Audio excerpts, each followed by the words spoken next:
We're going to welcome to the show the CEO of Axelar, Sergey Gorbunov. Good morning, Sergey. Hey guys, great to be here.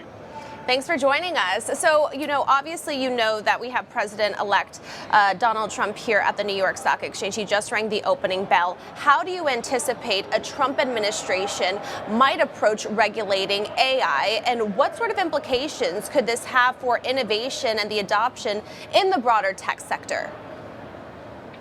Look, first of all, I'm excited, about the people that Donald Trump has brought into the administration. I think it's exciting to see many talented people that have contributed to the fields of AI, technologies, blockchain, actually come in and provide their thoughts and opinions. So my personal hopes that the regulations are sensible, that the regulations inspire innovation and open up new sectors for the American economy, and I'm super excited about that. And Google recently unveiled a new generation chip that the company said helped overcome a key challenge in quantum computing. How do you think this will impact blockchain security and cryptographic algorithms? Yeah, so essentially Google breakthrough is very fundamental because it allows us to reduce the errors in these quantum computer chips and scale them to be a lot more accessible to solve real problems.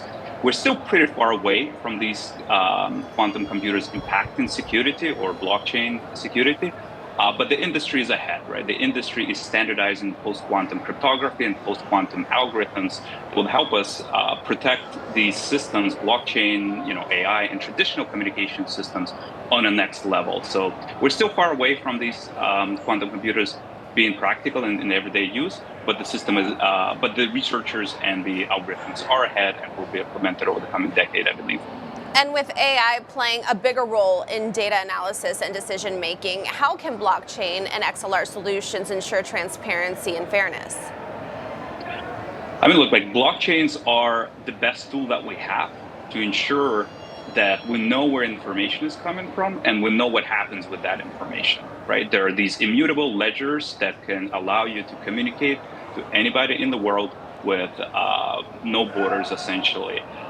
So blockchains are amazing for allowing us to take the data, track its provenance, track where it's coming from, track what has been done to the data, and be able to show that to everyone else. So having to deal with a lot of misinformation in the modern world and a lot of misinformation and deep fakes that AI produces, blockchain is pretty fundamental to allow us to solve some of those issues. But what should blockchain platforms do to prepare for quantum decryption risks?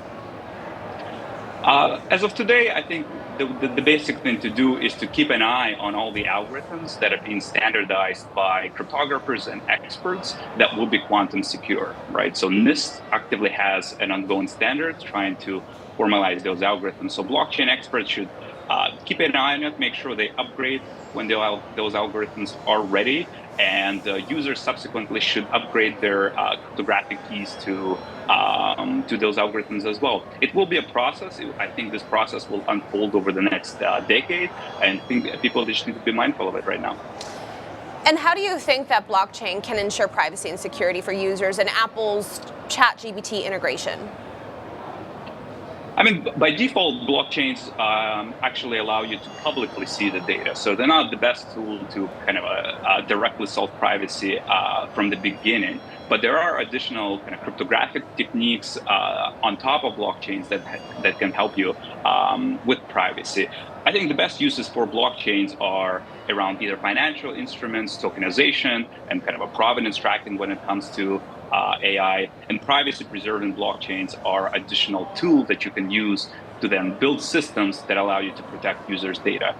Now, President Donald Trump, or President-elect rather, Donald Trump will be taking office in January, and cryptocurrency has been at the forefront of his priorities, at least according to conversations here on Wall Street and what we heard earlier on in the boardroom. But talk to me about what you anticipate for the broader cryptocurrency sector come 2025.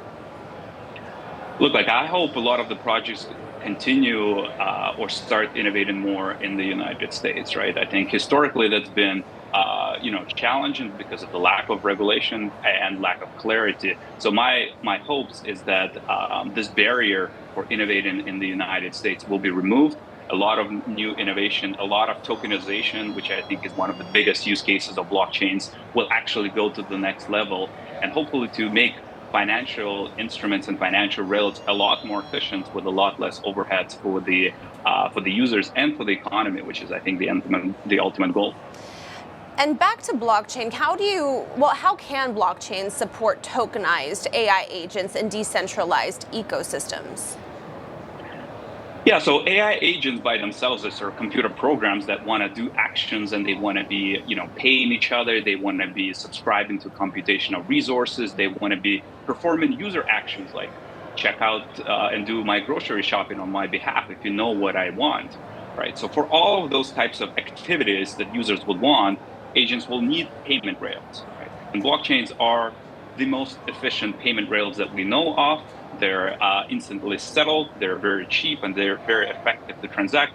And they interact with computer programs like AI agents very, very effectively and very, very naturally. So I think this will be a natural fit and a natural sort of marriage of two technologies that we're going to see unfold over the coming years.